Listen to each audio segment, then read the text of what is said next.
What's up guys, in this video we're going to look at the history of China's crackdown on motorcycles and where and how it all began.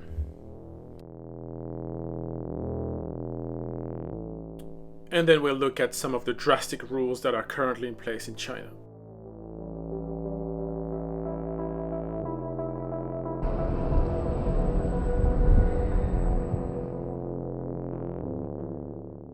So in 1985, Beijing started banning motorcycles from the town center.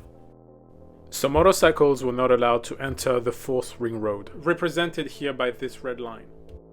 So from 1985 up until now, motorcycles, with the exception of some of them, which I'm going to talk about later on, are not allowed to ride in town.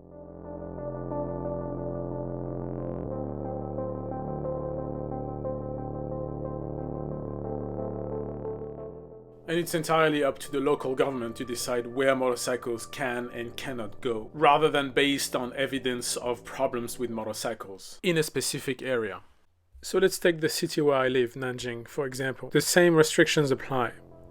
So if you live in area A and you want to go and see your friends in area B, you have to find a way around the restricted area. Or you can choose to ride through the area, but then you face the risk of getting caught and fined.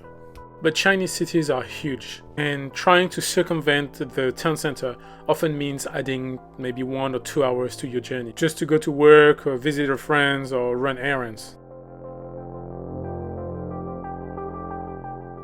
Needless to say, this ban had a negative impact on the lives of millions of people, which I will talk about in a separate video. But to fully understand how and why this ban has been in place for 40 years now, and is affecting almost 200 cities in China, let's look at a major event that took place in the city of Guangzhou.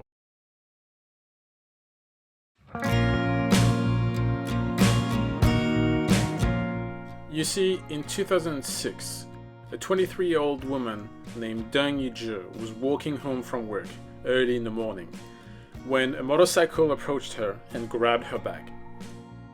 But she didn't let go, and she was dragged over 6 feet by the motorcycle, during which her head hit the ground and the rear wheel several times. And unfortunately, she died from her injuries. While 2 suspects were arrested in connection with the murder, motorcycle crime in Guangzhou exploded. 2 months after Deng Yizhi's death, another woman died in the same circumstances. In the same year, thieves on a motorcycle attempted to steal a young scientist's computer, who later became famous for his role as a prominent scientist in the 2020 COVID-19 pandemic. Robbers became known as the Fei Chidong, which you may translate as the gang of flying bikes or something like that.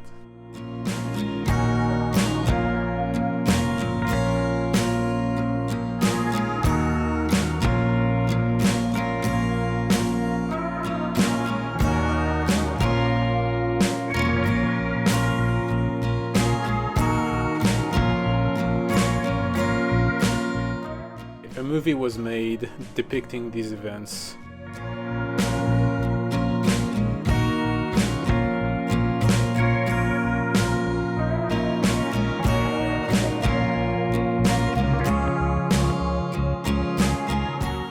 The government and public opinion started demonizing motorcycles, which led to a flurry of restrictions. Nowadays, almost 200 cities in China have restrictions in place. Major cities like Shanghai, Nanjing, Wuhan, but also third-tier cities where big motorcycles are not even that common. Now, I don't want to talk about the restrictions in details because the video would be too long, but here is a brief overview of the measures implemented by local authorities to basically get rid of motorcycles in their city. So when I said that motorcycles are not allowed to go through town, that's not exactly accurate. And I don't want to bore you with a ton of details, but the bottom line is China's number plate system is extremely convoluted. You can ride through town, but only if your motorcycle is registered with an address in town. If you're coming from outside that town, you're not allowed to go there with your motorcycle. Another crazy rule forbids motorcycles from using highways, tunnels, overpasses, or flyovers and bridges. Now check this one out, because to me this is one of the worst rules ever. In 2014, the city of Wuhan prohibited the sale of motorcycles in the downtown area, just like the American Prohibition in the early 20th century. And here is another rule that drives bikers crazy. So in China, motorcycles have a lifespan of 13 years. Regardless of the condition of your bike, after 13 years, you'll have to scrap it. Now talking about the bike itself, you're not allowed to modify the bike in any ways. Motorcycles have to go through some kind of safety test, roadworthiness test, just like the MOT in the UK. And if you happen to have changed the exhaust or the color or the tires, then your bike is not going to pass the test. Or if the police stops you and then they realize that you've modified the bike, then you're going to be in trouble. And here is the last one that is very annoying at best, but could also possibly get you in trouble. In China, in some places, getting gas can be a real problem.